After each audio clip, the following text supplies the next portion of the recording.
여러분, 잠깐만 멈춰 보시죠. 지금 혹시 여행 가방 지퍼를 닫으려는 순간이셨나요? 그렇다면 정말 다행입니다. 딱 지금 이 이야기를 듣지 않고 공항으로 가셨다면 즐거워야 할 여행이 출발선에서부터 엉망이 될 수도 있었거든요.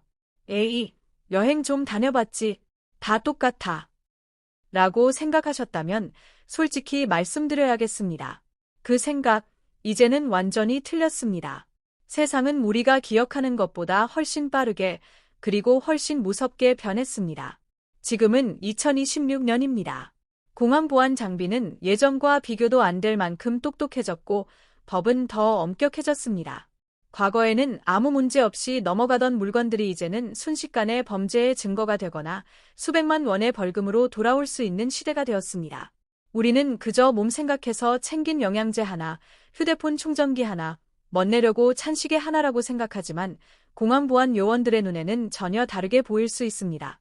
잠을 잘 오게 해준다며 챙긴 젤리 하나가 해외 공항에서는 마약으로 취급될 수도 있고 큰맘 먹고 비싸게 산 최신형 가방이 탑승구 앞에서 그대로 버려지는 상황도 실제로 벌어지고 있습니다. 아끼려다 오히려 비행기 표값보다 더 큰 벌금을 내는 경우도 적지 않습니다. 그래서 오늘은 2026년 기준으로 기내나 여행 가방에 무심코 넣었다가 큰 낭패를 볼 수 있는 물건 10가지를 하나씩 짚어드리려고 합니다. 특히 마지막에 말씀드릴 1위 물건은 많은 어르신들이 등산 가방이나 배낭에 아무 생각 없이 넣고 다니는 바로 그 물건입니다. 끝까지 들어주셔야 하는 이유입니다. 아는 것이 힘이고 그래야 여행도 편안해집니다. 자, 이제 본격적으로 시작해 보겠습니다. 첫 번째는 바로 약 이야기입니다. 어르신들, 여행 가실 때 약 챙기시면서 부피 줄인다고 원래 약통은 버리고 알약만 투명 비닐봉지에 한꺼번에 담으시는 경우 많으시죠? 우리 눈에는 참 실용적인 행동처럼 보이지만 외국 공항 보안 요원들의 눈에는 이보다 수상한 물건이 없습니다. 특히 일본처럼 규정이 까다로운 나라에서는 원래 용기가 없는 약이나 영양제는 그 자리에서 모두 폐기하라고 요구하는 경우가 많습니다. 수십만 원어치 영양제라도 요요는 없습니다. 외국 공항 세관은 사정 봐주는 곳이 아닙니다. 말 한마디로 해결될 거라는 기대는 아예 접으셔야 합니다. 더 조심해야 할 곳은 두바이 같은 중동 국가들입니다. 우리나라 병원에서 정식으로 처방받은 약이라 하더라도 해당 국가의 금지 성분 목록에 포함돼 있다면 즉시 범죄자가 될 수 있습니다. 심지어 약을 먹고 난 뒤 몸속에 성분이 남아있는 것만으로도 문제가 되는 사례가 있습니다. 이건 절대 남의 이야기가 아닙니다. 해외여행을 떠나기 전에는 반드시 해당 국가의 보건부나 대사관 홈페이지를 확인하시고 필요하다면 영문 처방전과 약 구매 영수증을 준비하셔야 합니다. 설마 나한테 그런 일이 생기겠어? 라는 생각이 평생 잊지 못할 악몽으로 바뀌는 순간은 생각보다 빠르게 찾아옵니다. 그렇다면 약 말고 또 어떤 물건이 문제일까요? 약 이야기를 듣고 나니 조금 긴장되시죠? 그런데 아직 시작에 불과합니다. 다음으로 살펴볼 9번째 물건은 요즘 많은 어르신들이 자식들에게 선물 받거나 여행 기분을 내기 위해 장만하신 최첨단 지능형 가방입니다. 무게도 재주고 휴대폰 충전도 해주고 심지어 주인을 따라다니는 가방. 참 세상 좋아졌다고 느끼셨을 겁니다. 하지만 이 똑똑한 가방이 공항에서는 한순간에 예물단지로 변할 수 있습니다. 탑승구 앞에서 줄을 서 있는데 공항 직원이 다가와 이렇게 묻습니다. 가방 안에 들어있는 배터리를 분리할 수 있습니까? 이 질문에 선뜻 네라고 답하지 못한다면 문제는 그 순간부터 시작입니다. 배터리가 가방과 일체형으로 붙어 있어서 분리가 되지 않는다면 그 가방은 비행기에 실을 수 없습니다. 이유는 간단합니다. 기내에 들고 타는 전자기기는 문제가 생기면 바로 조치할 수 있지만 화물칸 깊숙한 곳에서 배터리 화재가 발생하면 하늘 위에서는 손쓸 방법이 없기 때문입니다. 실제로 이런 위험 때문에 규정은 매우 엄격합니다. 탑승구 앞에서 가방을 바닥에 펼쳐놓고 식은땀을 흘리며 배터리를 떼어내려 애쓰는 분들 정말 많이 보입니다. 뒤에서는 눈총이 쏟아지고 직원은 단호하게 안 됩니다 라고 말합니다. 결국 가방을 버리거나 비행기를 놓치는 선택 앞에 서게 됩니다. 이런 상황을 피하려면 방법은 하나뿐입니다. 배터리를 3초 안에 분리할 수 있는지 출발 전에 반드시 확인하는 것입니다. 만약 가방이 너무 무겁거나 구조가 복잡하다면 차라리 짐을 미리 택배로 보내는 것도 좋은 선택입니다. 몸도 가볍고 마음도 편안해야 여행의 시작도 즐거운 법이니까요. 이제 전자기기 이야기가 나온 김에 8번째 물건으로 넘어가 보겠습니다. 겉보기에는 작고 사소하지만 비행기 안에서 꺼내는 순간 순식간에 문제가 될 수 있는 물건입니다. 바로 전자담배입니다. 냄새가 거의 없다는 이유로 사용하시는 어르신들도 점점 늘고 있죠. 하지만 해외에서는 이야기가 완전히 달라집니다. 태국이나 싱가포르 같은 나라에서는 전자담배를 소지한 것만으로도 체포되거나 즉시 추방될 수 있습니다.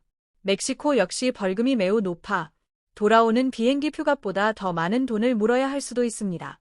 기내에서는 더 위험합니다. 화장실에서 몰래 사용했다가 연기 감지기에 걸리면 해당 항공사를 평생 이용하지 못할 수도 있습니다. 충전 중 배터리 문제라도 생기면 그야말로 대형 사고로 이어질 수 있습니다. 그러니 여행을 떠나실 때만큼은 전자담배는 집에 두고 가시는 게 가장 안전합니다. 대신 패치나 껌 같은 대체 수단을 선택하는 것이 훨씬 현명합니다. 자, 이제 7번째 물건으로 넘어가 보겠습니다. 바로 보조 배터리 이야기입니다. 요즘은 휴대폰 배터리가 조금만 줄어도 마음이 불안해지죠. 그래서 벽돌처럼 크고 든든한 보조 배터리를 가방에 넣고 다니시는 분들이 많습니다. 하지만 공항 보안 요원들에게 이 물건은 단순한 편의용품이 아니라 관리가 필요한 에너지 덩어리입니다. 문제는 모양이 아니라 그 안에 들어있는 전기의 양, 즉 용량입니다. 일반적으로 100W WH 이하의 보조 배터리는 허용되지만 그 이상이 되면 사전 승인이나 반입 금지가 될 수 있습니다. 실제로 출발할 때는 문제가 없었지만 환승공항에서 기준이 달라 압수당하는 사례도 적지 않습니다. 특히 배터리 뒷면에 용량 표기가 지워져 있으면 보안 요원은 확인할 방법이 없기 때문에 가차없이 폐기합니다. 이게 얼마짜린데요? 라고 하소연해도 소용없습니다. 공항 보안은 개인 사정을 고려하지 않습니다. 출발 전 보조 배터리 뒷면에 글씨가 선명한지 반드시 확인하시고 애매하다면 새 제품으로 준비하는 것이 훨씬 안전합니다. 6번째로 살펴볼 물건은 드론입니다. 작고 가볍다고 장난감처럼 생각하기 쉽지만 국경을 넘는 순간 드론은 민감한 보안 장비가 됩니다. 이집트, 인도, 일부 중동 국가에서는 허가 없이 드론을 반입하거나 사용했다가 큰 문제를 겪는 경우가 많습니다.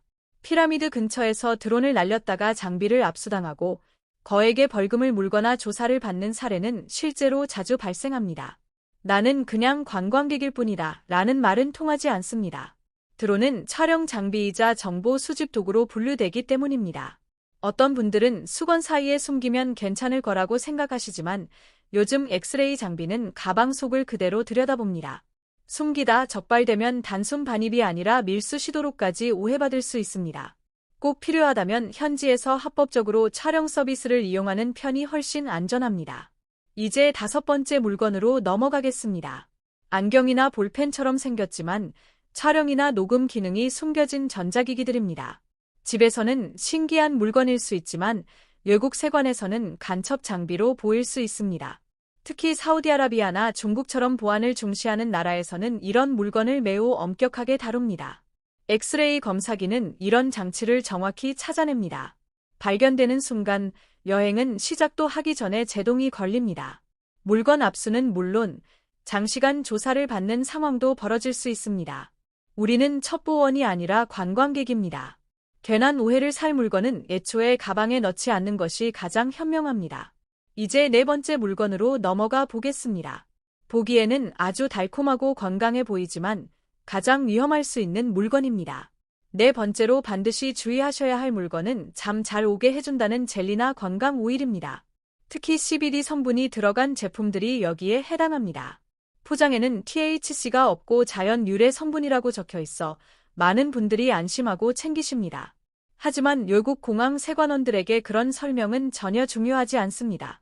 일본, 두바이, 인도네시아 같은 나라에는 성분 분석 장비가 있습니다. 이 장비는 포장이 아니라 그 안에 들어있는 분자 구조를 검사합니다. 금지 성분이 아주 미량이라도 검출되면 즉시 마약 관련 범죄로 처리될 수 있습니다. 요사 처방이었는지 어디에 쓰는 약이었는지는 고려 대상이 아닙니다. 실제로 관절 통증 완화를 위해 소량의 오일을 가져갔다가 중형을 선고받을 뻔한 사례도 있습니다. 잠깐 편히 자려다 남은 인생을 감옥에서 보낼 수도 있다는 이야기입니다. 조금이라도 애매하다면 보안 검색 전에 과감히 버리는 것이 최선입니다. 자유와 건강보다 중요한 것은 없습니다. 이제 3번째 물건입니다. 여행지 야시장에서 흔히 보이는 전기 라이터입니다. 불꽃 대신 전기로 불이 붙는 이 라이터는 겉보기엔 멋있지만 보안 요원들에게는 위험물입니다. 규정상 기내 반입은 가능할 수 있지만 안전 잠금 장치가 완벽해야 합니다. 문제는 이 판단 기준이 보안 요원에게 있다는 점입니다. 공장에서 이렇게 나왔다고 설명해도 소용없습니다. 특히 중국 공항에서는 모든 라이터에 대해 무관용 원칙을 적용하는 경우가 많습니다. 몇만 원짜리 기념품 하나 지키려다 검사대에서 1시간 넘게 붙잡히는 일이 과연 현명한 선택일까요? 이제 두 번째 물건으로 넘어갑니다. 많은 분들이 가장 궁금해하셨을 겁니다. 바로 손목에 찬 시계 이야기입니다. 영상 초반에 시계에 표시가 된 이유, 이제 이해되실 겁니다. 바로 가짜 명품, 이른바 짝퉁 문제입니다. 여행지 시장에서 저렴하게 산 시계나 가방이 유럽 공항에서는 범죄 증거가 될 수 있습니다. 프랑스, 이탈리아 같은 나라에서는 개인 여행객의 소지품까지 꼼꼼히 확인합니다. 짝퉁으로 판단되면 즉시 압수는 기본이고 수백만 원에서 수천만 원의 벌금이 부과될 수 있습니다. 속이려 한 것도 아니고 그냥 싸서 샀다는 말은 통하지 않습니다. 그 나라들은 자국 브랜드 보호에 매우 엄격합니다. 브랜드를 잘 모르는 어르신들에게는 특히 억울한 상황입니다. 편해서 신은 신발, 튼튼해 보여서 산 가방이 문제되는 겁니다. 하지만 외국 세관은 그런 사정을 고려하지 않습니다. 확실한 정품이 아니라면 이번 여행에서는 집에 두고 가는 것이 가장 안전합니다. 이제 마지막 1위 물건입니다. 총이나 칼처럼 무시무시한 물건이 아닙니다. 바로 우리가 일상에서 사용하는 평범한 도구들입니다. 전술펜, 접이식 공구, 작은 장식용 칼 같은 것들입니다. 우리는 도구라고 생각하지만 보안 요원들은 이장 무기로 봅니다. 나라별 기준은 제각각입니다. 미국에서는 문제없는 공구가 영국에서는 흉기로 분류되기도 합니다. 심지어 줄자나 인도까지 무기로 판단된 사례도 있습니다. 상식이 통하지 않는 곳, 그곳이 바로 공항입니다. 그런데 여기서 끝이 아닙니다. 마지막 이야기는 바로 지팡이에 관한 이야기입니다.